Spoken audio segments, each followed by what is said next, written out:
বৃষ্টিও রহমত, ঠিক কিনা? বৃষ্টি পাঠায় কে? বৃষ্টির মালিক কে? বিশ্বনবী আকাশে মেঘ দেখলে বলতেন আল্লাহুম্মা সাইয়্যিবান নাফিআন, হে আল্লাহ তুমি ভালো বৃষ্টি দাও। কেননা এই বৃষ্টি দিয়েও আল্লাহ অনেক জাতিকে ধ্বংস করেছে। বৃষ্টি দিয়ে মানে অতি বৃষ্টি দিয়ে আল্লাহ বন্যা দিয়ে গোটা দুনিয়াটাকে ভাসিয়ে দিতে পারে কি পারে না? এজন্য মেঘ দেখলে এত আনন্দিত হয়েন না, বৃষ্টি দেখলে অনেকে গান বাজায়, আছে না নাই? এই বৃষ্টি ভেজা রাতে তুমি চলে যেও না, গান গায় না? না, আপনি আল্লাহর কাছে দোয়া করবেন আল্লাহুম্মা সাইয়্যিবান নাফিআন, আল্লাহ তুমি বরকতের বৃষ্টি দাও। আল্লাহুম্মা গাইসান মুগীসান মারিআন মুরিআন নাফিআন গায়রা দার। বিষ্ণুই পড়তেন আল্লাহ এই বৃষ্টিটা যেন উপকারী হয়, এই বৃষ্টি থেকে যেন ঘাস লতা পাতা কিছু পায়, এই বৃষ্টিটা যেন আমাদের জন্য বরকতময় হয়, যেন কল্যাণময় হয়, কোনো ক্ষতির কারণ যেন না হয়, তুমি কবুল করো।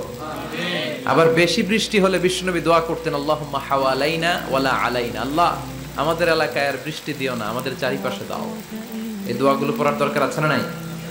আল্লাহ যা বৃষ্টি দিবে এটা যেন আমাদের কল্যাণ হয়, আমরা পড়ি আমিন।